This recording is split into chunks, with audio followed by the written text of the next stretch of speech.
Bene, eccoci anche oggi insieme. In questa puntata raccontiamo una delle tante belle storie imprenditoriali del Nord-Est, storie peraltro anche di successo. Ne parliamo con Daniele Pinton, che è contitolare con il fratello Ernesto del pastificio Pinton, che ha sede a Costa Bissara in provincia di Vicenza. Il tutto nasce nel 1955 grazie ai suoi genitori, la signora Milena e il signor Carlo. Sì. Facevano altro nella vita. Poi, quasi per scommessa, la signora Milena si mise a fare tortellini e da lì partì tutto. Per alcuni anni operarono in centro a Vicenza, poi dal 1990 si sono trasferiti a Costa Bissara. Oggi il pastificio ha un fatturato annuo di circa 3 milioni di euro, una quindicina di dipendenti e una serie di referenze di cui parleremo in questa occasione. Però partiamo dalle origini, perché tutto nacque da qui, dai tortellini. Esatto. La mamma si mise in testa, insieme al papà, di fare concorrenza ai tortellini di Bologna, inventando in qualche maniera i tortellini di Vicenza. Sì, praticamente nel 1955 mio padre faceva un rappresentante di una nota azienda di formaggi e un giorno per scommessa con un suo cliente, il quale gli aveva detto che era stato a Bologna, aveva mangiato i tortellini, mio padre gli ha detto: guarda, se vuoi domani te ne porto 1 chilo. Cosa è successo? Mio padre è andato a casa alla sera, mia madre diremmo faceva la sarta e ha detto: Milena, per domani mattina dobbiamo fare 1 chilo di tortellini. E allora così si sono messi tutta la notte, perché subito non è semplice farli. Certo. E l'indomani ha consegnato questo chilo di tortellini a questo cliente. Questo cliente gli sono piaciuto molto e quindi da lì iniziarono tante altre notti. Altre notti e tanti altri clienti. Quindi hanno fatto per un bel periodo i tortellini a mano, poi un anno sono andati alla Fiera di Milano, alla Fiera Campionaria, e hanno visto questa macchina che faceva un tortellino alla volta. Incuriositi da questa macchina, continuavano a guardare in questo stand, dove il titolare di questa fabbrica che costruisce macchine per ravioli invitati allo stand e praticamente dopo avergli fatto firmare un bel po' di cambiali gli ha venduto questa macchina che faceva un tortellino. E questa macchina è arrivata a Vicenza. È un bel rischio. È un bel rischio, sì. È arrivata a Vicenza, però a quei tempi lavoravano in casa, non avevano negozio e quindi il problema è stato che avevano la macchina, però andava a 380 e in casa la 380 non c'era. Quindi fortunatamente mio padre aveva un amico che lavorava all'Enel, gli hanno dato questa 380 in casa, che cose adesso sarebbero impossibili, e lì hanno lavorato per un paio d'anni. Dopo hanno visto che non ce la facevano più in casa e in centro storico a Vicenza ha comprato uno stabile dove c'era un parco secolare e lì ha costruito un capannocino dove si è stati fino all'89-90 insomma. Dal 90 io e mio fratello abbiamo fatto un stabilimento nuovo alle porte di Vicenza, precisamente a Costa Bissara, e abbiamo fatto un capannone di 2000 metri dove adesso abbiamo 3 linee di produzione, di cui 2 dedicate alla pasta all'uovo fresca e una dedicata alla pasta ripiena. Ecco, ma la ricetta dei tortellini è rimasta quella della mamma?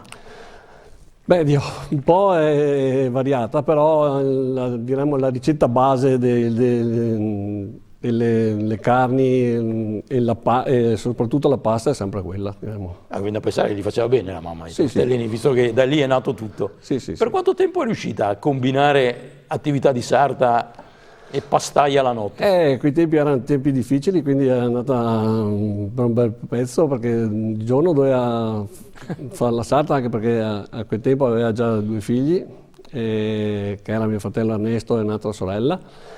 E dopo nel 65 nel 61 è nata un'altra mia sorella e nel 65 sono nato io. Abbiamo raccontato come è nata l'impresa, la storia dell'azienda. Come mai questa scelta verso la pasta fresca? Non voglio dire, ovviamente la mamma era nata da una scommessa e devo dire molto affascinante tutto. Oggi perché la scelta della pasta fresca? Non sarebbe più semplice? Non ho idea di quali siano i processi produttivi. Di per sé viene da pensare che produrre pasta secca sia più facile.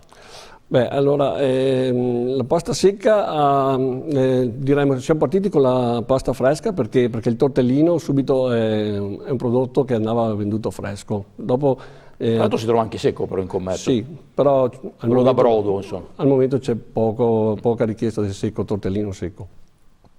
Dopo, col tortellino, il problema, come dicevo prima, era la conservabilità, perché avevano massimo 7-8 giorni di durata, però con l'evento della pastorizzazione, lì abbiamo cominciato dando una prima pastorizzazione arrivare ai 15 giorni e poi con una seconda pastorizzazione arriviamo adesso ai 60 giorni, possiamo arrivare anche un po' di più, ma comunque noi diamo i 60 giorni garantiti. Ecco, lei ha toccato un argomento che mi pare interessante e anche importante, la catena del freddo, perché il tortellino fresco va conservato da 0 a più 4 gradi. Ecco, come riuscite voi a garantire la qualità del prodotto? Beh, noi abbiamo fatto delle analisi, ogni 2 giorni facciamo le analisi per i 60 giorni per vedere se si muove le cariche batteriche o le muffe che possono essere. E poi dobbiamo garantire sempre la temperatura, quindi noi abbiamo sempre le celle con dei registratori che mantengono, i nostri trasportatori anche loro sono sempre monitorati con le temperature. Quindi gestite voi tutta la catena, insomma, dalla produzione fino alla consegna al negozio? Sì, beh, abbiamo dei terzisti come camionisti, però sono affidati perché sono ormai 30 anni che lavorano con noi, quindi dopo non nascondo che a campione mettiamo magari delle sonde nascoste e dopo andiamo dal cliente, ci facciamo dare la sonda per vedere se la temperatura è sempre rimasta quella che noi chiediamo, insomma. Voi avete 3 certificazioni, se ben ho letto. Sì, sono delle certificazioni IFS, BRC e biologico. Il biologico sono una decina d'anni che l'abbiamo, stiamo cominciando a produrre per terzi, diremmo, poca roba per marchio nostro, perché la grande distribuzione al momento chiede ma poca cosa. Perché sì, è vero che il biologico aumenta, però aumenta su piccoli volumi. Quindi al momento far massa critica sul biologico non è facile, anche perché ci sono dei costi importanti di produrre questo prodotto. Già la materia prima costa un 30-40% di più sanificare le linee, controllare tutta la linea perché sia tutto a posto, hanno costi un po' elevati, insomma. Voi commercializzate a marchio vostro Pinton o anche conto terzi, le cosiddette private label? No, noi facciamo il 70% Pinton e il 30% per private label. Ecco, e a proposito del vostro mercato, voi avete un mercato per lo più domestico, come si suol dire, sì, un mercato nazionale. Dopodiché adesso state espandendovi verso Francia, Cechia e Slovacchia? Sì, abbiamo Polonia anche. Polonia, ecco. Abbiamo degli agenti che stanno lavorando, sono un paio d'anni, abbiamo cominciato con qualche catena grossa, tipo diremmo la metro ceca o metro polacca. Ecco, è apprezzata all'estero la pasta fresca italiana? Perché, vabbè, i tortellini saranno conosciuti in tutto il mondo. Insomma, se dobbiamo pensare alla pasta italiana, sono gli spaghetti. Sì, nella zona dell'est Europa non è conosciuta ancora.